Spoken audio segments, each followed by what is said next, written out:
The following podcast contains coarse language and adult themes.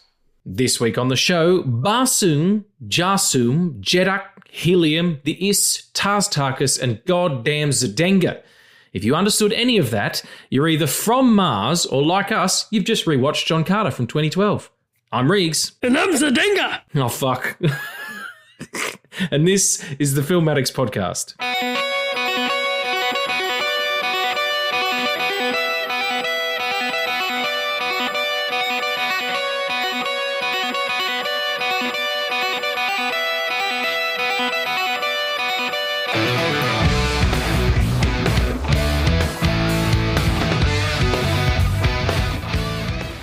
Hey friends, and welcome back to the Film Addicts podcast. We're so happy to have you here again, talking John Carter 2012. It's pretty exciting.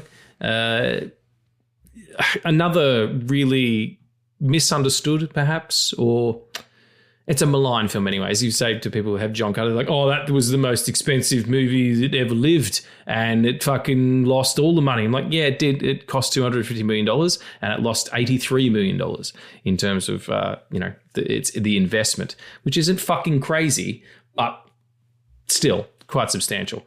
But regardless of all that, I'm here with my Jeddax. Addy, what's happening with you? I was going to think of something to say, but I'm just so excited to do John Carter, man. Yeah, we've been talking about it for fucking ages. I'm like, we'll get to it, and we did. We did. This is very random, very weird, and just like the film.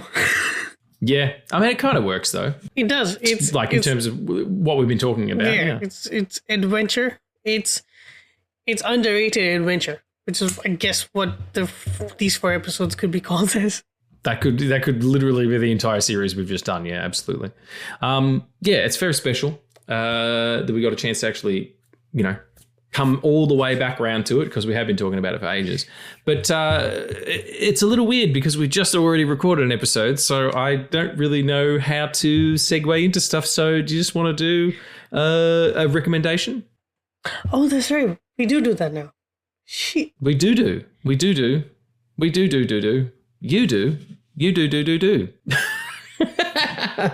Sorry. That was incredible. Oh, thank you. Do you have a recommendation? Or? That was incredible. Oh, I did enjoy that from last week. The week before last, rather. It was particularly good. Do you have a recommendation for this episode? Sort of, but you go first if you do have one. I do. Yeah, I do. It's an episode of Buffy the Vampire Slayer. Ooh, okay. And it's called Helpless. And I think it's season 2. And Buffy loses her powers, but still has to fight the forces of darkness. It's fucking excellent. It's one of the most well-written, well-acted pieces of sort of genre fiction that you'll find. And it's also one of the best Buffy episodes, so I highly recommend. It's called Hopeless? Helpless. It must be season 3, I think. But you'll find it. Just look up Buffy Helpless and it'll tell you. I'm pretty sure it's season 3, actually, yeah, because then that happens and then that happens. So, yeah, I don't want to say what happens. And it's okay. You can kind of come into it cold as well. Like, you don't necessarily need to know everybody, or I don't know how familiar you are with the Buffy-averse. But, yeah, it's just the relationship between Buffy and her watcher, Giles. I reckon you're going to watch it and be like, I have to start from the start. And go back. That's I don't have time for like Buffy the Vampire Slayer. It's a big one. I must admit. Well, I'll watch the episode, definitely. Yeah, you'll dig it. Yeah, you'll either dig it and be like, okay, cool, that was really great, or you'll be like, I absolutely have to make room for this in my life and watch all of it. So my recommendation to you is a film from last year that was, I believe, only nominated for Best Picture. I believe. It probably wasn't. It's the most snubbed film of the last award season. It's called Sing Sing, starring Colman Domingo. I remember seeing the shorts for it, yeah. Yeah. Colman Domingo's excellent as well. Yeah, he was in there. I'll talk about... He was on a show recently. I'll talk about it in What Are We Watching? But yeah, it's a film about prisoners who are in the Sing Sing prison, and I believe it's a 1 hour, like 45 minutes. It's a very tight film, They shot it in 18 days. It's incredibly emotional. It will rip you into pieces. Oh, great. I can't wait to do that for myself. Awesome. And there's a song at the end, which like it plays at the end of the scene, and then I guess transitions into the credits. That song was stuck in my head for about 2 months at the start of the year. But yeah, it's a film about art and why it's important. Awesome. I can't wait. Do you know if it's on anything? Or all right, well, there we go. We've got some media to fuck off and have a look at and then come back and chat about next episode. Do you have any What Are We Watching? Because I don't have any. I do. You do? Awesome. What is Addy watching?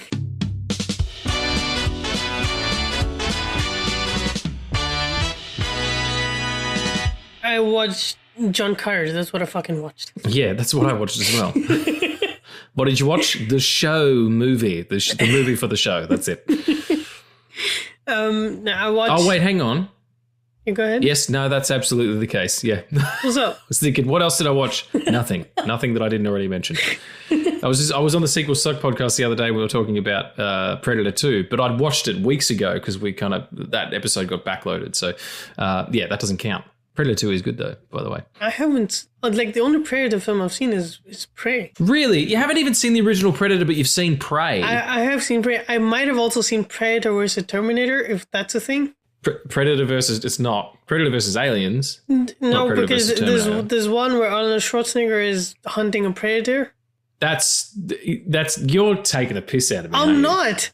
I remember it so vividly. You seriously think that the movie Predator is a crossover between Terminator and Predator because Arnie's in it? Is it not? No. Okay, so Predator, right? The original Predator movie with Arnold Schwarzenegger is a movie, but it has nothing to do with Terminator. Oh, it's just the same actor. Oh, okay. And it came out in 1984, and it is one of the best action sci-fi movies ever. Fuck, I'll watch it then. And it's the most masculine shit you'll ever see as well. Everybody's like greased up and pulsed. It's fucking outrageous. They should just call it Erection, the movie. Because it's giving them, it's having them. It's amazing. There's so many, like, especially at that point, there's so many, I'm so sorry we're doing this, but I have to know. There's so many bulges on Arnold Schwarzenegger's body that I don't know if I could make out his dick or not. Because that might just Probably be another not. muscle, man. Considering the amount of steroids he's probably taken in his career, I don't know how much dick there is left. It might have retreated inside him like a scared snail. Is that a real thing? Taking steroids does shrink your, what did you call it last week? An organ. You can't reference that because I told you to cut it out. Oh, yeah, that's true. That's all right. We know, though. We know. Yeah, so anyway, maybe I'll recommend Predator, but we've done that section. What have you been watching? Oh, goodness. I watched this show on Netflix called Four Seasons, or The Four Seasons. It's Coleman Domingo, Tina Fey, Steve Carell. It's these three couples. And it picks up with them like it's 8 episodes, so like it's 4 vacation weekends, but in different time of their lives. It's horribly written, but Coleman Domingo is fucking amazing in it. Tina Fey tries to save this, and it's another show where oh fuck, that's a spoiler. No. But yeah, it's a Netflix comedy. Okay. Which is do you recommend it or not? Because you were like, it's kind of shit. It is. It's kind of shit, but I like Coleman Domingo, so watch it for him. Okay. Well, if I like him in Sing Sing, then or is it just called Sing? It's called Sing Sing, because that's Sing Sing. That's the name. I'll have to have a look at 4 seasons. How many seasons does 4 seasons have? I don't know. It was renewed for a second season, which was surprising because the first season was shit. Well, I mean, that's happened before, but it builds up steam as it goes forward, you know. But you really get that with comedy shows, you know. The only other show that's done that, which I was rewatching, is Ted Lasso.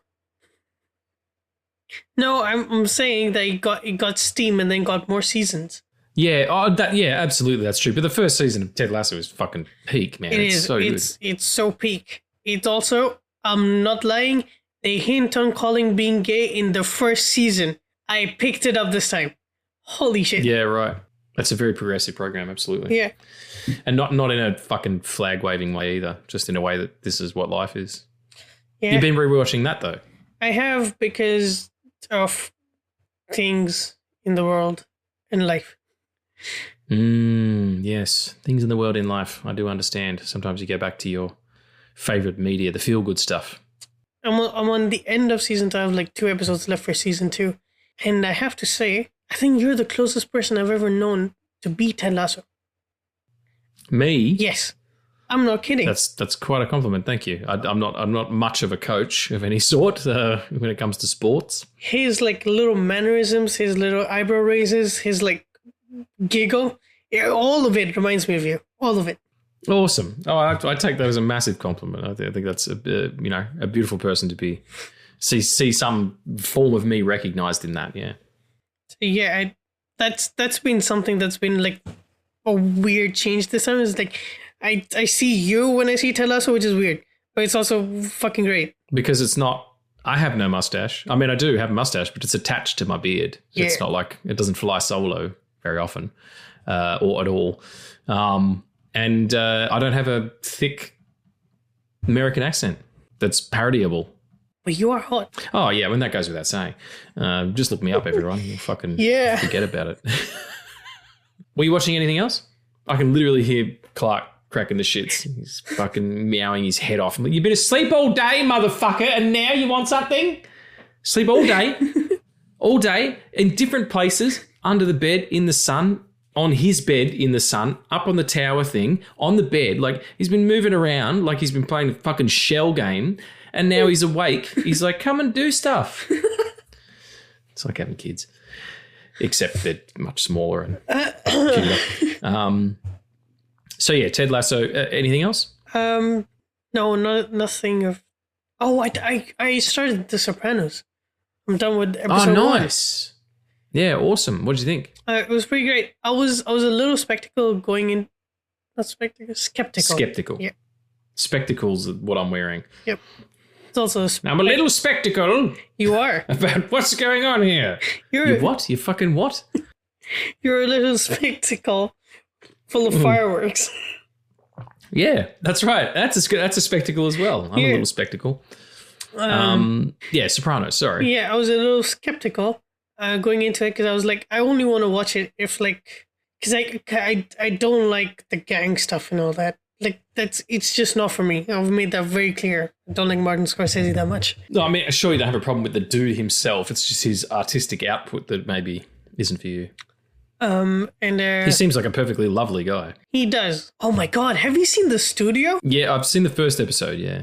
All right, Martin Scorsese is in the second one. Maybe I have seen the second one then, because I have seen that episode. Maybe I've seen 1 and 2. Oh, dude, The Studio is so great. Yeah, it's really good. It just got greenlit for another season, actually. Yeah. But yeah, everybody's talking about it. It's a really interesting premise and execution as well. Like, I really dig it. And I like Seth. I think he's a really talented guy. Yeah, I think this might be his best work because he's a writer, director, and like the main lead.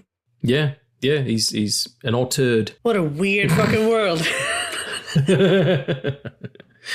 Anyway, if there's no more of the what have you been watching, let's do some nerd news.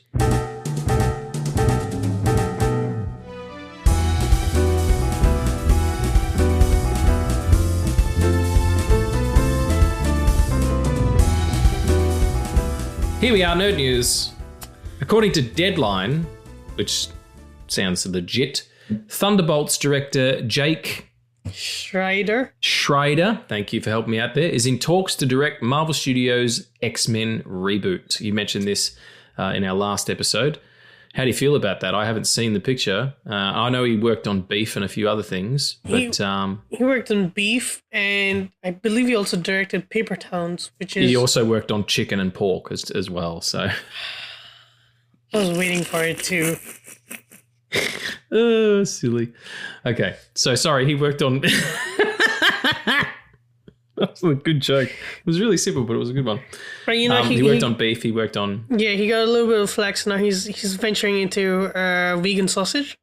Oh, he's got vegan sausage. Excellent. Oh, man, I had vegan sausage like after a long time yesterday. So fucking good.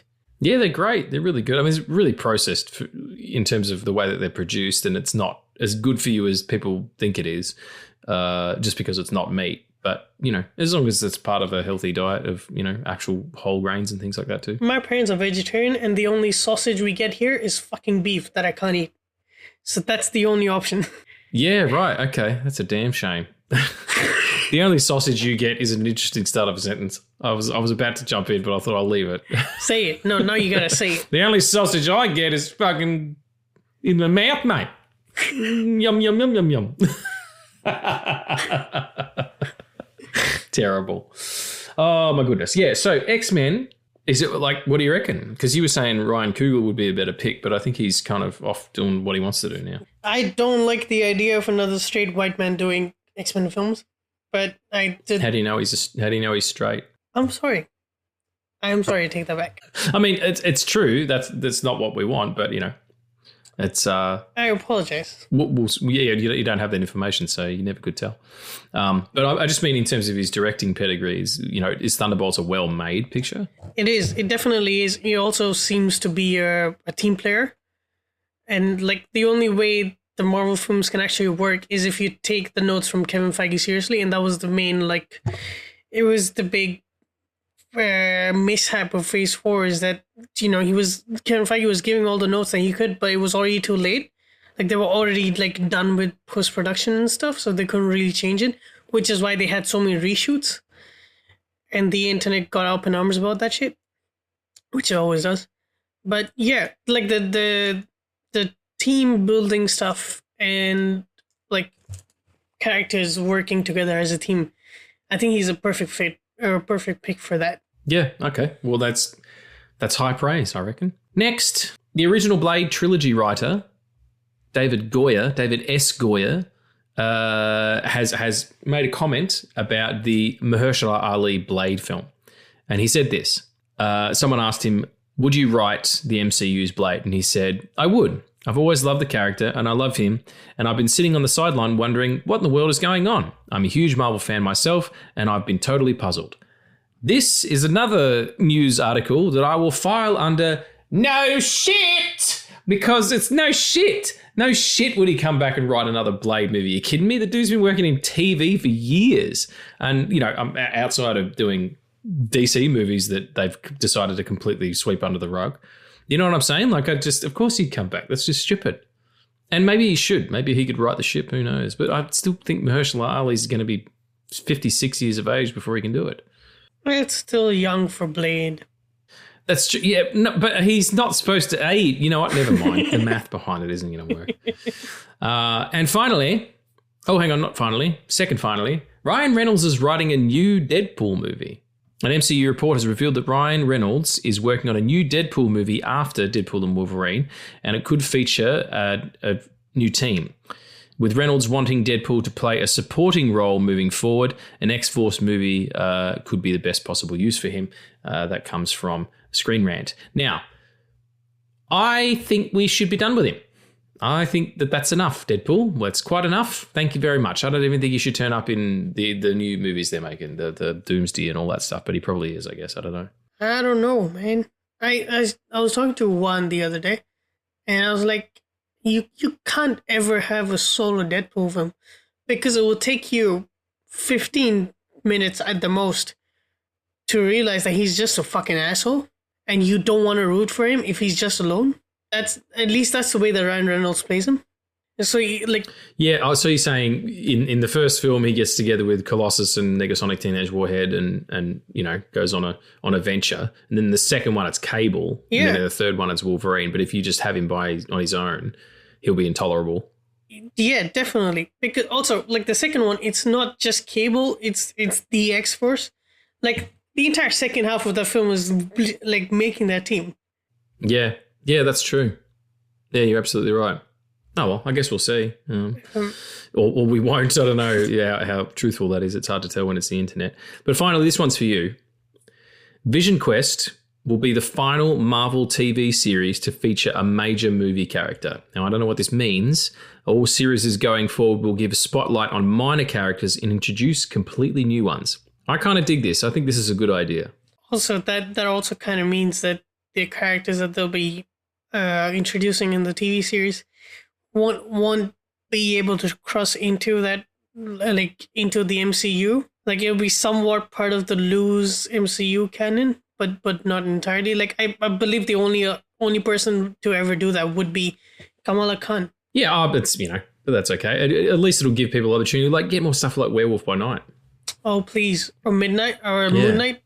Moon Knight is great. Yeah, Moon Knight. Yeah, fucking give him a special. I like the little special thing. They're going to do one Punisher. Yeah, the idea of having characters who are unfamiliar and opening that up and seeing what works as well. And seeing what different types of stories that you can tell as well. Like this is stories we've seen before with just like extensions of Avengers stories, even though they had their own themes and sort of ways of execution. But to introduce something like the character of Nova, okay, all of a sudden we've got this sort of military space movie kind of shit going on, like Starship Troopers or something. Like that's a really cool idea. Or take it to ground level.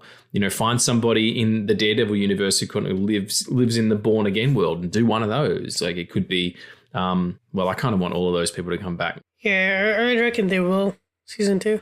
It's going to have to anyway. But yeah, you know what I mean? Like find those places. Like no one knew who Jessica Jones was before that show came out if you don't read comics. Do that.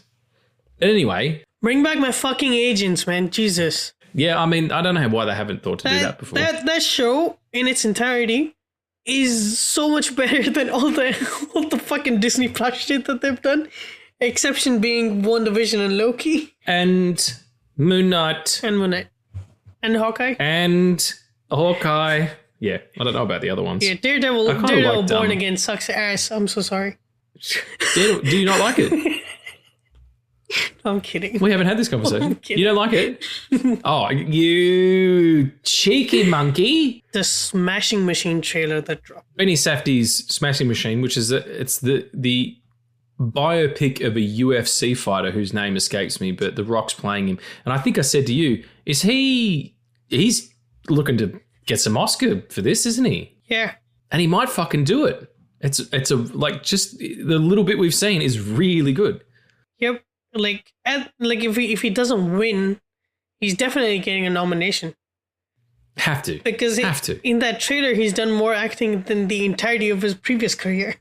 Well, yeah, it's really funny actually, because in their episode on Black Adam, the We Hate Movies guys were talking, and Andrew Dupin, who's kind of like the unofficial leader of that show, said interestingly that he needs to stop living his life like a walking fucking brand. Yep. And go away for a little while and be selective and come back. People will be here for you when you come back. And it's interesting because that's kind of what happened. He did all these big movies and then Black Adam just did not work. And he kind of went off the radar for a little bit there. And now he's coming back with this really serious, sports movie like The Wrestler. Like, yeah, I don't know. Maybe Dwayne The Rock Johnson listens to We Hate Movies like the millions of others of us that there are out there. Yeah, very cool. I'm looking forward to that film. Absolutely. Yeah. Also, I showed that trailer to my dad, and it took him a second viewing to realize it was The Rock. Yeah, I wasn't convinced at first either. I didn't know what it was. I just started watching this trailer that just started rolling. I'm like, oh, this looks interesting. And I, Smashing Machine, I had no idea. And I'm like, what the fuck? Yeah. The very man. Like, the prosthetic work is amazing because you do want to cover up the brand. The brand is name, and that's, they'll be on the poster and people will show up. But it's like what you're selling is the story. Yeah, and you got to get rid of the people's eyebrow. Like, otherwise it's, it's not going to work. Yeah, awesome. I can't wait for it. You know what else I can't wait for? Mars, bitch. I can't wait for Mars. It's fucking exciting, even though we are going to have to wait a little bit because we were talking last week. You were like, this movie's kind of a future movie. I'm like, no, it's not. It's still set in the 1800s, just on another planet.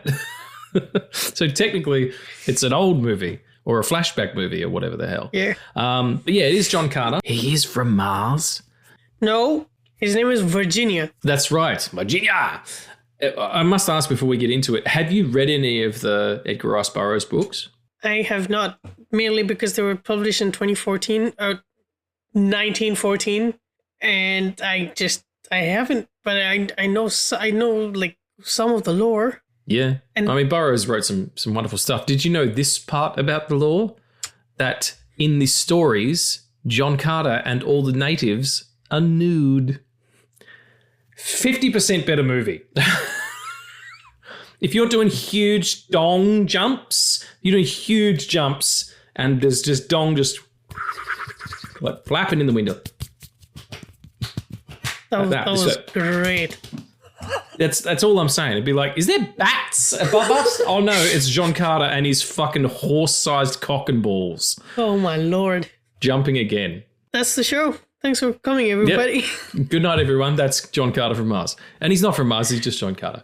As I was saying before, $250 million budget and a loss of $83 million. I don't know why it didn't work. Andrew Stanton, the director's come out and said that he was kind of drunk with power.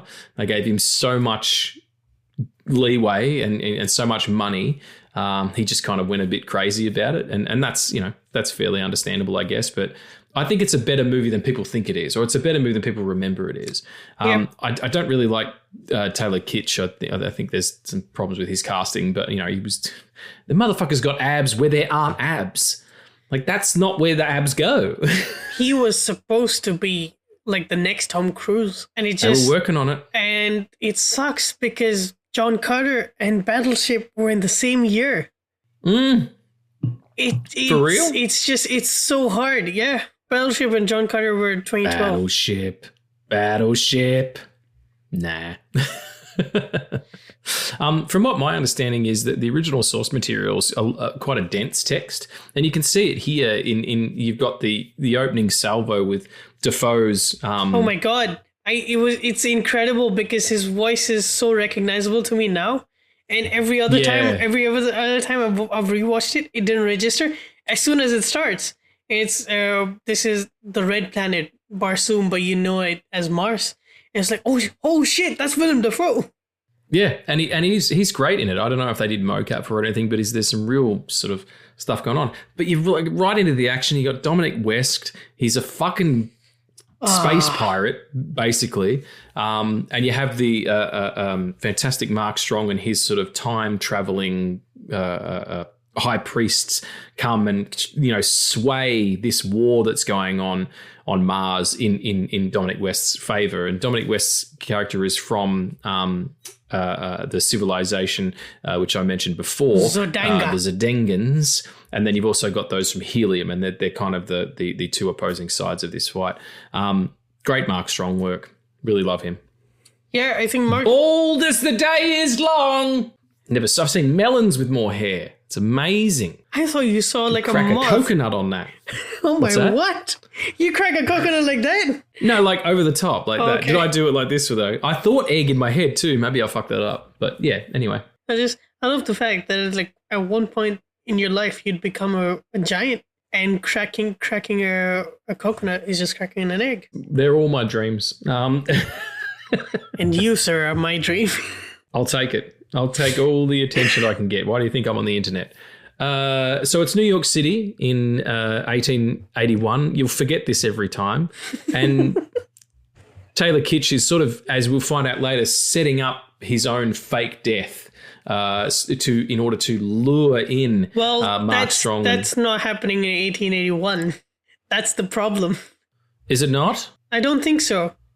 Isn't he right? Because that's... Oh, fuck. No, because that's the start.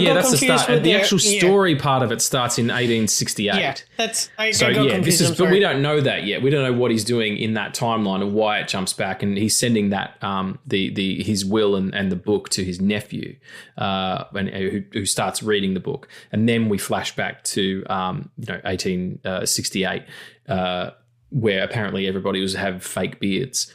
Oh my God. And he's sort of like a bit of a soldier of fortune now that the war's over. He's no longer a rifleman. Taylor Kitsch, who would you recast? Because he's not great. He looks the part, but he's not a good actor. John Carter. Like he's working really hard to have people ignore the fact that he's from Canada. Also, I hate that, like, the first fucking line that he says is, like, what's your name? He says, Carter, John Carter. I'm like, you're not Bond. That's not it. What are you doing? No. Yeah, it doesn't work for me. It don't work for me. Who do you reckon? Who would you put in place? I've never read the book, so I can't sort of take from that. I haven't read, but I know a bit of the lore. It's hard because at that time, Tyler Kitsch, like, I understand why you would want him to be that, because he looks the part and he can sort of act. I think if like the Mission Impossible stuff hadn't worked, I think Tom Cruise would have been great. Yeah, you're absolutely right. I was thinking Kurt Russell. He wouldn't. I mean, not at that time, not in 2012, obviously, but I think he would have been good at it. You know, if you get him all beefed up. You know, if you'll make this film in the 80s. You know how sometimes you see people like reproduce posters with. There's one guy on Instagram who does it particularly. He reproduces posters for current movies with old casts. I think that would work absolutely. Henry Cavill, 2012, still amazing. Fucking, I mean, get him in everything, including fucking me. That would have. You stay the fuck away from my husband. Oh, I'm sorry. Yeah, excuse me. Yeah, no, you're absolutely right. I'd have to be like, sorry, I can't do that to my friend. It'd be brutal. Yeah, no. If Henry Cavill was John Carter, it would have been $1 billion franchise. Yeah, and a better script, please. And he might not have got, sort of. Well, it's funny because John Carter's kind of like a reverse Superman. He is. In the sense that he goes to another planet to get powers as opposed to coming to Earth. And also, he like his only power is that he can jump, so he's kind of like the Hulk. Because he gets like enhanced strength and enhanced like weird fucking gravity agility shit. And stuff. Yeah, I think it's because like his human makeup doesn't react the same way to Mars's gravity that ours does. So it makes him denser in terms of like his ability to put force into something, but it also makes him lighter so that he can jump. I mean, they don't explain any of this. It's just me doing kind of simple math in my head. But I do love at the start of it when he's kind of sequestered by Walter White to do something, and the scene keeps cutting because he keeps like headbutting him in the face or spitting on him and it's just, you're a born fighter is the line. And that becomes more important a little bit later, and I'll get to that as to exactly how it happens. But it's in the escape from these people, and it becomes a cowboy movie, that he finds one of the high priests and kills them. And they have the amulet that is the transportation device, which doesn't teleport you. It sends a version of you. Yeah, it copies you. I'd fucking forgotten that part. So he's back on Earth just in that cave for the entirety of the picture until we come back to him. And so he kills this priest and ends up on Barsoom not knowing what it is just by saying the name. And then he has the great sort of like learning how to use these powers, or that he's, can't really walk for a little while because he can't figure out how to traverse the landscape now that he feels so light. Can I tell you a story about this film? That's your origin story with it? Yes, absolutely.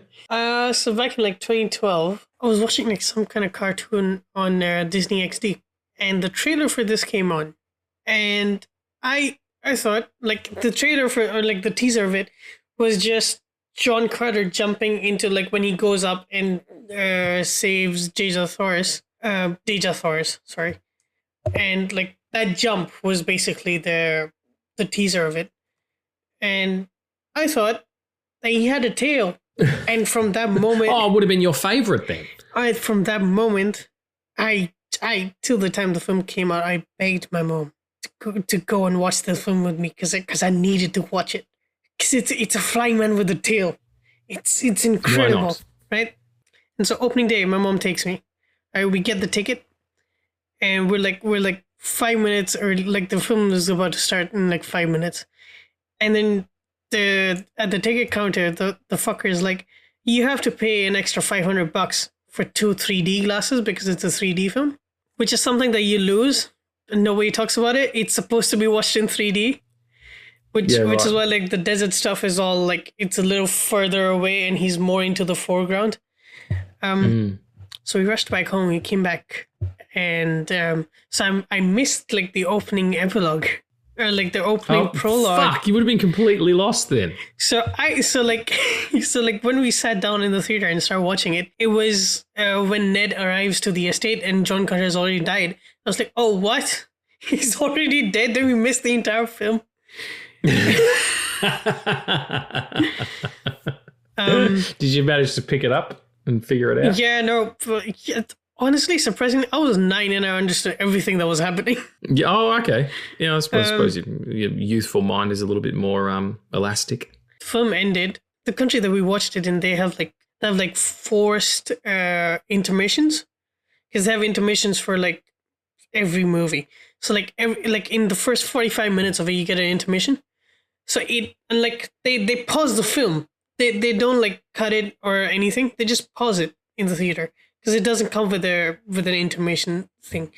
So they paused it, and then we went out to like go to the washroom, and like me and my mom, we went back, and then there were 2 fuckers sitting in our seat. Did you kill them? We didn't, because I was 9. I would have killed them now, it's a shame. Yeah. I'd have killed him. I'd have fucking killed him. That is against the rules, everybody. Absolutely not. And we were like, why are you sitting here? This is our seat. And they were like, no, this is our seat. We showed them our ticket, and he said that they were sitting in our seat. They're like, oh, we couldn't see the film from the back. I'm like, that's not our problem. Get there earlier. Buy better tickets. Yeah. Don't be short. There's a whole bunch of fuck yous in there, and they can have every single one of them. Yeah. But yeah, we walked out of the film, and that's one of my core memories of my mom. It's a very special connection that I have with that film, because I can understand people not liking it. I also don't like some parts of it, but I cherish the memory of it entering my life in that way, and it's a memory that me and my mom cherish a lot. Because that's beautiful. It's the only time that we ever did that. That's really fun. Yeah, right. I'm sure she's appreciated it too, because, you know, they might as well call this Nipple the movie. John Carter, Mr. Kitsch, is nude, semi-nude for majority of the film, and it's just about all right, I must tell you. Yeah. I want to tell you, all the Tarkes are all motion capture. Oh, cool. The motion capture of the Tarkes looks better than fucking She-Hulk. So sorry. It just does. Looks better than She-Hulk? It does, yes. I was going to say Avatar, but yeah. I haven't seen the new Avatar, so I can't judge it. Honestly, like the close-up with Sola, and like when she gets the mark and you can see the sweat on her back and like her crying, it's better than Way of Water, definitely. It's better than the first one, but that's because technology advanced from there. And probably because of that, you know, like if nothing else, you know. Michael Giacchino wrote the score for this and Tomorrowland. That's what I was looking at. Yeah. That's crazy. I can hum the John Carter theme. And that has never... So I can't do it because my voice cracks. No? It's kind of epic and strangely classical at the same time. It's weird. It's more Indiana Jones than you would think. But it has hints of like the scroll in Star Wars. Like the opening scroll. Yeah. Yeah, sure. Why is there always a princess being sold off? I don't know. And honestly, it's called John Carter and the Princess of Mars. And Princess of Mars is the main character. Yeah. Which is why it's all fucked. You have Deja Thoris in this very revealing attire for the entirety of the film. And then she gets married. Covered in henna tattoos. Immediately as well, it's like, I'm not going to marry the guy who was going to force me into servitude, but I'll marry this dude I've known for 3 days. Yeah, who's not from your planet? Yeah, who know? That's the other thing. Like, I mean, I don't want to be cast aspersions on anybody, but it must be said, he's marrying her sight unseen. She's a Martian. Who knows what's going on down there? Like, it could be fucking anything. Or nothing. It could be nothing there. That is she true, could be completely holeless. Because the Tarkes lay eggs, so they technically don't like reproduce in the way that humans do. That's all I'm saying. And I would like to bring it to your attention that Deja Thoris in lore does lay eggs. That's a missed opportunity. I mean, I don't know how it's worked. You'll figure it out, John Carter of Mars. It'll be okay, you know. Like, I love the optimism of that. Sight unseen. I'm gonna start off in a bit of a negative note, because then I have everything else to talk about, which is like the things that work for me that don't work for majority of the people that watch this film. Okay, yeah, go. So I hate the title because why would you walk into a film called John Carter? It doesn't, like, there's no connection whatsoever. Right? If you call it Barsoom, there's an intrigue. Right? If you call it... But that's not going to get bums in seats. It won. But would John Carter? Because it didn't either. It didn't. Yeah, you're absolutely right. I stand corrected because that was a fucking mistake also, yeah. Yeah. The only people who went to see that, based on the name, were people who knew the source material, surely. Yeah, surely. Also, it's weird that you have the author in the film as well. So it starts off three ways, and then it never really connects because you start off with Barsoom itself, which I think the story that they were trying to tell is the worst way to start this film, is starting with Barsoom, and then it starts with that, and then you get onto Helium, right, and then you go back to 1881. Which is, or 1889, is that it? It's, hang on, I wrote it down. It's 1881 is where it starts, but then you go back to 1868, right, which is when he first travels there. So there's the Barsoom beginning, then there's the 1881 beginning where he sends the telegram. And then there's the story with his nephew. Yes, so the 1881 is the story with the nephew. And then 1886 is it? Oh, no, 1886 is there. 1868 is the Indiana Jones stuff. Yeah. And then and then actually traveling to the planet as well. So by the time you get to the Indiana Jones stuff, you're 20 minutes in. Yeah, and you've had three openings to the picture. 3 beginnings to a story you don't know where it's going. Yeah, it is a little muddled. Like you can't ignore it. And it's probably about 20 to 30 minutes too long. If this was like a tight 90, you kind of figure it out, I think. But you can't. But there's so much to introduce as well. Like you've got the lore, and you've got the two sides, and you've got Mushroom Dog, and you've got it was brave's the wrong word, but I'll just say it because it's easy. It's brave for them to allow majority of the first sort of section of him being on Mars to be subtitled until he drinks the... I fucking love that. And I love the transition from the Martian language into... Because she says that you can understand it if you choose to. And he hears that, but he's not choosing to understand it, so he's not able to pick it up until he goes to Tarkes. Everybody's got a fucking cool-ass name in this. I also like the fact that their deity is a goddess. Yep. Like straight up without explanation. Yeah, that's really cool. And also the like he becomes kind of a god to them, when they tell him to jump and they want to kind of show off his powers after we get intro to Defoe's character. Is it Tarkes? Is that right? Tarkes. And then he punches that guy to death. You killed him with he's punched him. Yeah, punched him to death. You killed him with one blow, which is also the name of my favorite porno. Good to know. Anyway, there's the big themes going on. There's an atomic race going on. There's like a civil war and an arms race going on. There's a race war going on, and you've got the two Helium and Zodanga. What's the other place again? Zodanga, fighting. But then you've also got is it the Turks? It's the Tarkes. The Tarkes. The Turks were in World War I. Everybody. The Tarkes, and you've got them sort of watching this battle take place and like even betting on it in a lot of ways, when John sort of finally springs into action to save a side of that fight that he has absolutely no information about. Like, okay, so there's a beautiful version of a woman. He doesn't know he's on Mars yet, but there's a beautiful woman hanging and he goes, oh, she's human. But that he doesn't know that the other people aren't the good ones. Yeah. You know what I'm saying? Yeah. Which is... Also, I want to go back and say, this is a white savior story, and it's horribly done. Oh, okay. I didn't even think of that, actually. Yeah, it is, because it's bang on correct. Yeah. It's, the last few watches have been tough, because I don't like that. Because you shouldn't. That shouldn't be the norm. But it is. At least in the story, it's about the princess. It's about the princess saving her world. It's not about John Carter. But I think the way you do this is not a film. And you start off with the show, and the first season of it is just him in the war. It's him in the war, and it ends with his discovery of the caves. So everything with his family is gone. And then season 2 is the cave, and mid-season you teleport him to, or like you copy him to Barsoom.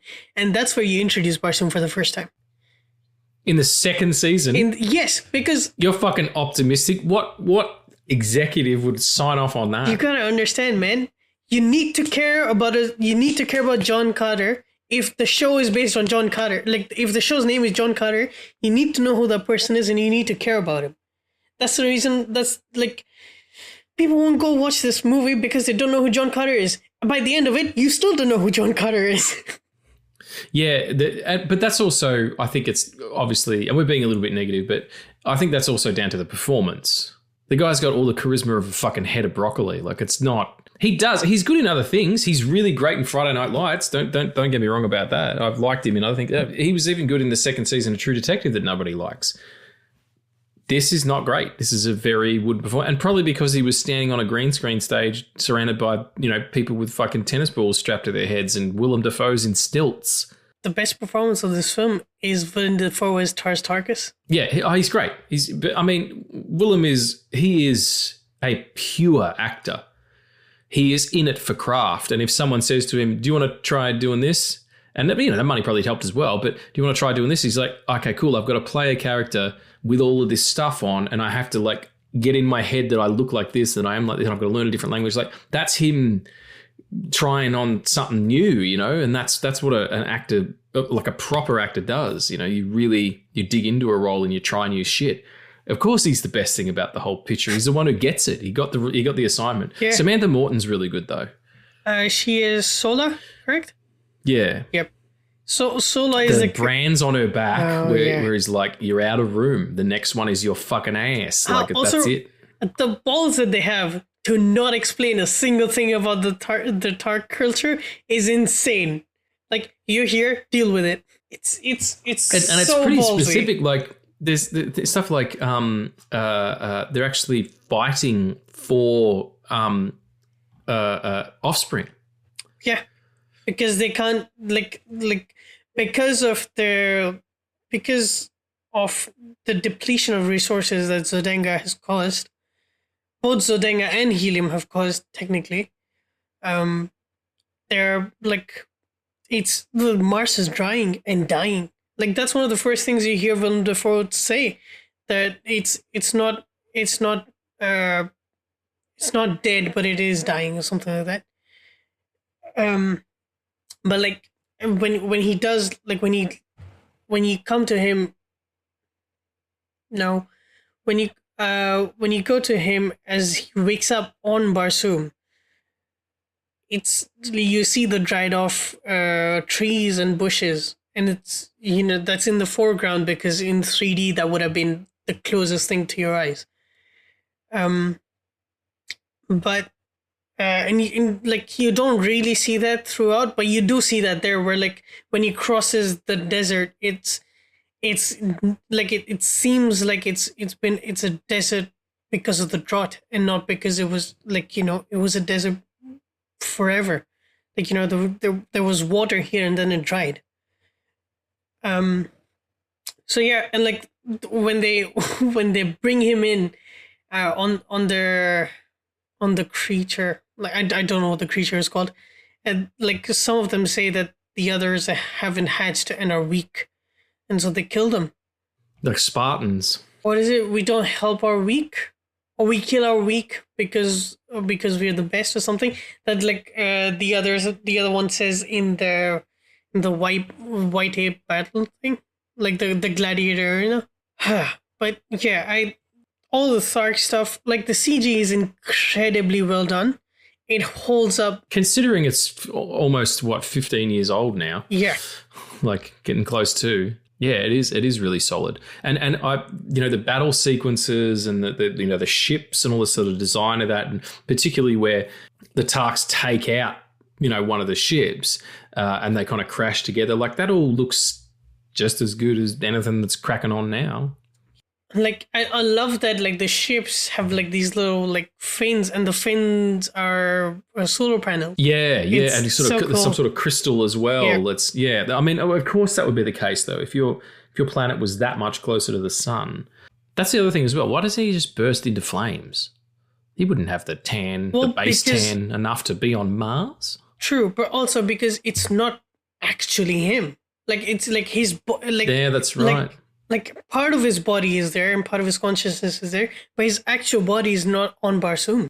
Yeah, you're absolutely right. Yeah, actually, the first 20 minutes of this reminds me of it reminds me of the first 20 minutes of Man of Steel. A lot of the design stuff. Yeah, looks very Kryptonian. So it's also like a year away. Like this is 2012. Man of Steel is 2013. Yeah, that's true. And that's fucking wild. Yeah. Also, Disney did not market this at all. There is only like one teaser, one trailer that's up there on YouTube, and that's it. Like you can't even find like actual character posters of the characters in the film. And considering you have Willem Dafoe playing a tall green alien with 4 arms, that's just about the right amount of arms that you probably need as well. Just the perfect amount of arms. I mean, he gives John Carter the name of Dota Soldier, which are his right arms. Yeah, that's right. My right arms. So cool. You discover that his family is dead and burned to death. But there's a sequence where he's trying to help the princess escape, and he's just being charged upon by these this horde, and he just takes them on, and it's intercut with him burying his family. Yeah. That's fucking cool. That's really cool. And he like at the end of it, he's on the ground buried in the bodies. And it's just, you got it. That's the most creative this film gets with its editing. Yeah, but I mean, like, and that's enough. That's enough for me. I can go be like, okay, well, that's a really good sequence in an okay film, and that's all I require. I do love the line where she's about to get off and be married off, and she says, "My opinions are about to become irrelevant." Like, fuck, that's incredible. They're doing it, man. They're doing it. And she's great. Like, just really, she's not a fantastic actress or anything, but the character's there, and, she's part of a propulsive action that goes on. She has agency and importance. She's a scientist. He keeps calling her professor. It's fucking legit. And then we get to the arena. Oh my God. And it's a great sequence. Don't get me wrong. And I love the action, but it's kind of hard to articulate that in a podcast. So we'll just say, watch that sequence. But the fact that he then uses it for the right to challenge and cuts that motherfucker head off, there's not even a fight. The guy jumps down into the arena and John cleaves his head from his body. It lands before him, and then he lands in sort of like, superhero pose. I was like, fuck yes, I'll follow this guy. Of course, that's what's going to happen. He rallies the Turk army. Not the Turks, the Tarkes. Yes. Not the Turks, everybody. Don't do that. Absolutely not them. Not happening. Tarkes. And it's so great. It's so great. Yeah. He's covered in blue blood when he challenges him. It's my favorite part. Like, I remember so vividly just gasping in the theater watching it, because I was like, oh, did he eat him?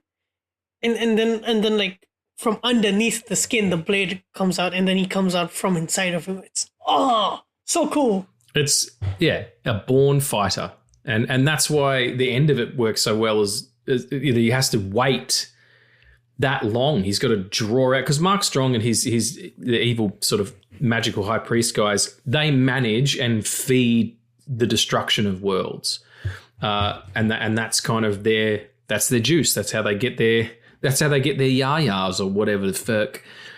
They dig it so much, and it's an interesting, like to pour salt onto an ant nest, or you know what I mean, just to watch creatures behave is kind of their thing, and it's interesting to have that overarching villainy, and what would have been, going forward as well if they had more of these pictures. Using your old wedding ring that you're still wearing to then take off and propose to someone new is pretty fucked up. It is. Just going to throw that out there. But when he gets sent back and then you find out, and he's in his body and his body's atrophy from being immobile for so long. And then we loop back to the start and you're in the place where he's been in hiding and sort of building up his fortune and, trying to find another amulet because he wants to get back to Barsoom. And it's all been a ruse. It's all been a game where he's done that just to draw out Mark Strong's, priests to get their one of it. It's it's the longest con in space history, I reckon. As much as I don't like the fact that the nephew's named after the actual author of the books. Yeah, I don't know how accurate that is to the text itself, like if that's how it was written, but yeah, like I love the fact that he has to wait and like create this entire plan and then trust this dumb kid who essentially has to just go to his grave and press a few buttons and it'll be all done. But I love the fact that we come back to that storyline. We don't leave that completely open-ended. Although it does kind of end open-ended. But we're nearing the end now, and I love it for the things that it is. Like I at one point I don't care if it's a white savior story, and I don't care that Jeddax is Deja isn't given much to do, but the things that she is given to do, like Lily Collins fucking books it and takes it all in. Like the fact that she's able to accept that these ancient scriptures and going into the temple of Isis, that it isn't magic, it's just technology, and like having the capability of understanding it and to accept this being of another planet and not be a bigot about it is great. And that's me putting a lot in there that isn't there, but it's still great stuff. I don't think it's you putting stuff in there that isn't there. It's what you're taking from it, what you're gleaning from it. Like it's beautifully specific because you are having a singular experience with this film as opposed to somebody making up their mind based on, going into it with a prejudice.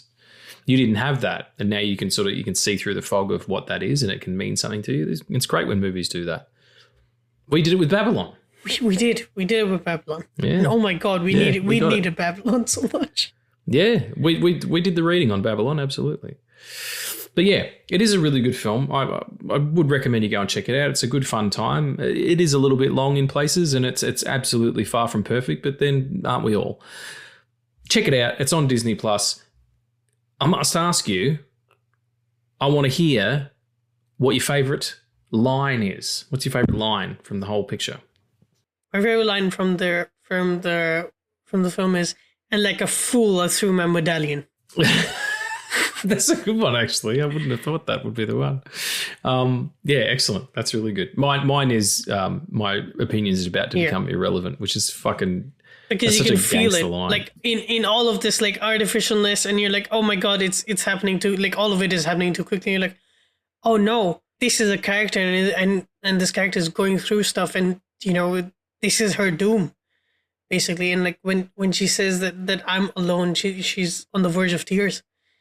It's funny the as far ahead as they are in their technological advancements and things like that, like, sailing on light and having these powers and having these abilities and, building these machines and harnessing the red Earth's power, the red planet's power in a way that, we couldn't as human beings, especially not at that time, the 1800s.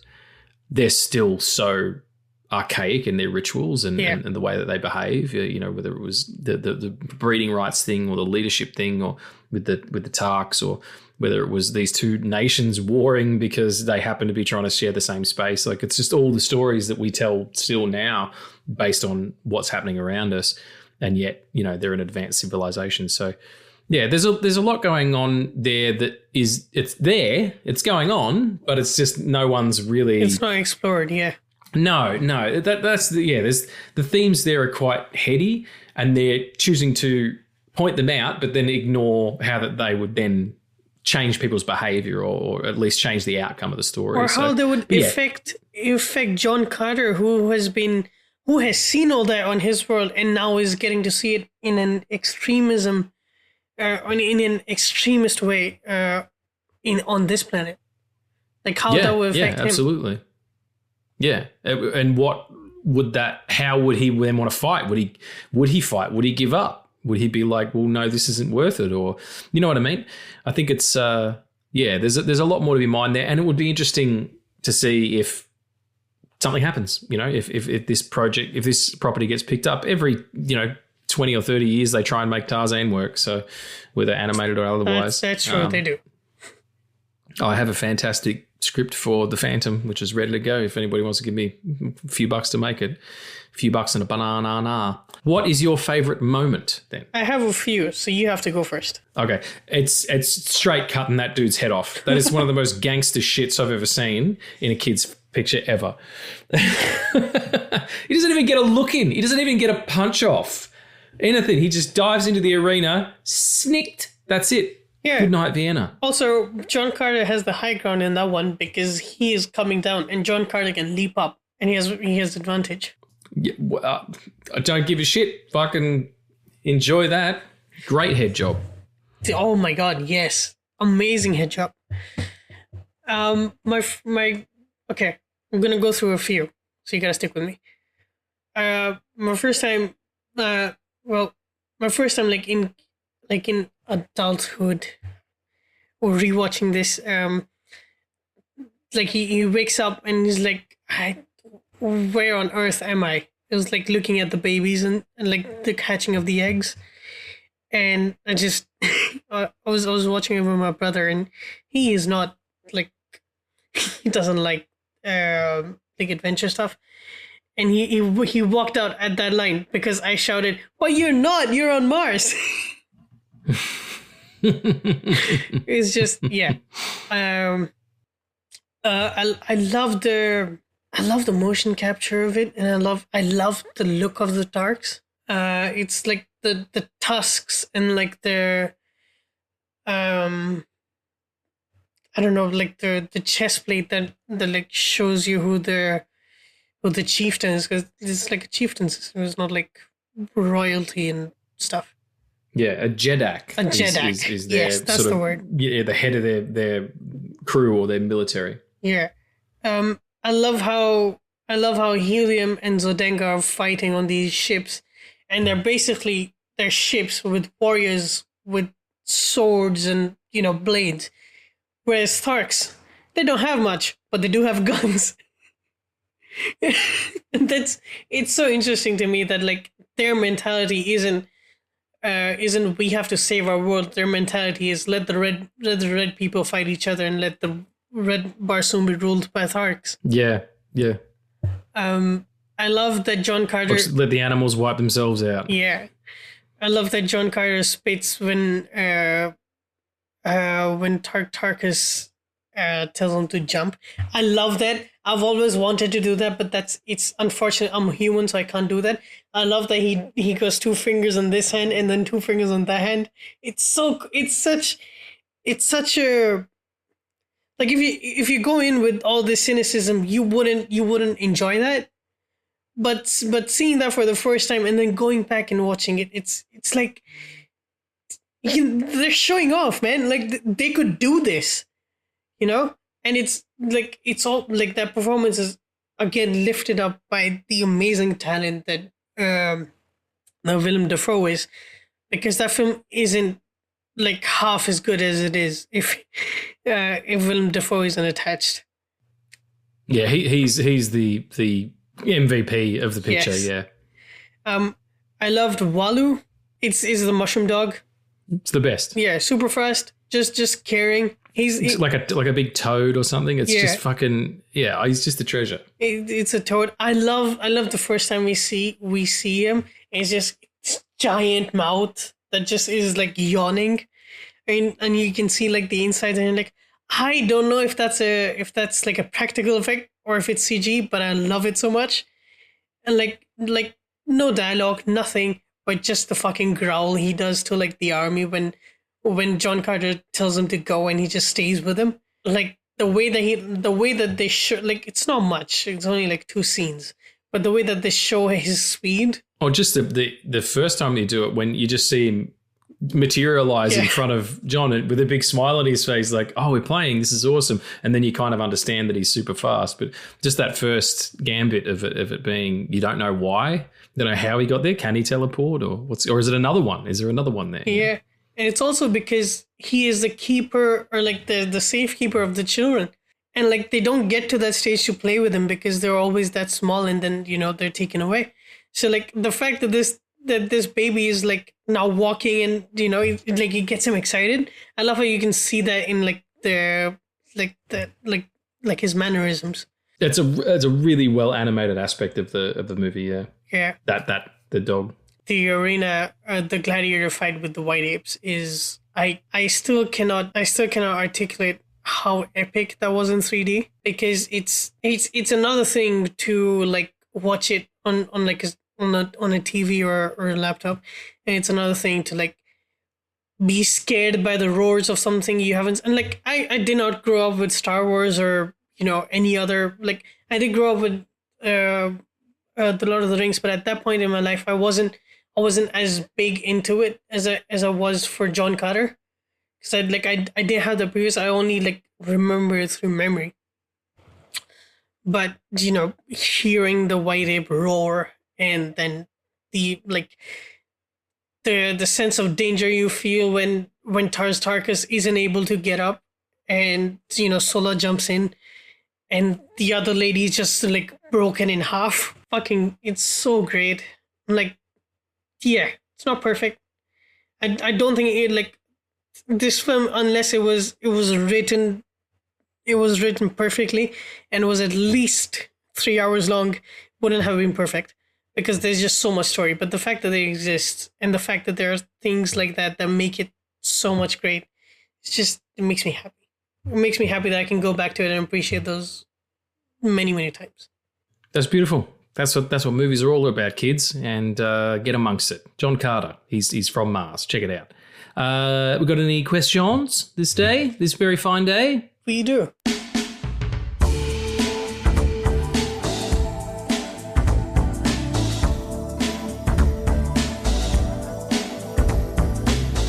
All right, the question comes from Chaz. Chaz. I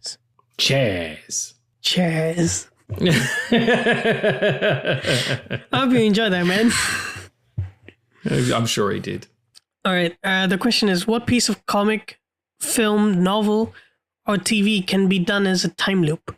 Funnily enough, Reckless, kind of, because it's you. I can't really say it. Hey, it's all right. You can say it.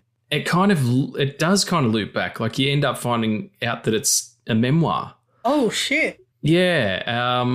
So I would say that probably, because it's already doing it really successfully. Like if they were working on a Reckless TV show at some point. I don't know. They had a star attached and everything, but yeah, if they were to do that, if it would be sort of like, and then not even, and do it like Sugar, where he was revealed what happened in Sugar. I'm not going to say it in case you haven't seen it, but the big reveal in the TV show Sugar. To have it like that, have it halfway through the seasons and you're not expecting it. I think that's probably the move. So yeah, Ed Brubaker's Reckless series would be awesome if they did it as a TV series. They also kind of did this by Zack Snyder's Watchmen. Yeah, absolutely. Because you do go back a little in the time loop, and then, well, it doesn't loop back, but the story goes on because Rorschach's journal arrives. Yeah, so it does, like, once you get to the end, you go back to the start again to have the story retold, yeah. But he's kind of narrating it as well. Yep. So, yeah, if you were to do, it would be Watchmen, yeah. And I mean, that already has been done successfully as well. But yeah, I think that would be a good one. Yeah, I'd say a successful time loop film that's also a very underrated sci-fi film is Predestination with Sarah Snook and Ethan Hawke. Ethan Hawke. Yeah, it was directed by a couple of Australian guys. I did not know that, but it's an incredible film. I was working on something kind of similar to that. I had an idea that was similar to that. And then I watched the film. I was like, I can't make it because that's exactly what it is. It happens sometimes. You know, I was working on a picture and saw a trailer for another movie and I went, well, fuck, there it is. Yeah. That's the whole thing. But anyway, thanks, Chaz. Appreciate you, mate. Hope the movie's going well and appreciate you, dear listeners. Please do come back next week when are we doing Thunderbolts? We talked about it, but if you don't get a time to watch it, then we'll do something else. Well, no, I'm going to go and see it on Tuesday. So we're going to come back with a spoilerific Thunderbolts episode. That's why we kind of waited a little bit so we can actually talk about it, you know. And we'll see you next week for that. Addie, bless your little face. I do so enjoy seeing it and talking at it. It's wonderful. I love you too, man. Thank you for that. Thank you for letting me talk about John Carter. That's a highlight. Hey, anytime. I'm more than happy. And thank you so much for listening to this strange month-long thing that we've been doing on Jumanji-adjacent pictures. We hope you enjoyed it. We'll be back next week with Thunderbolts. But until then, remember... Stay amazing. Stay safe. Oak. Ohum. Octe. Wheeze. Barsoom.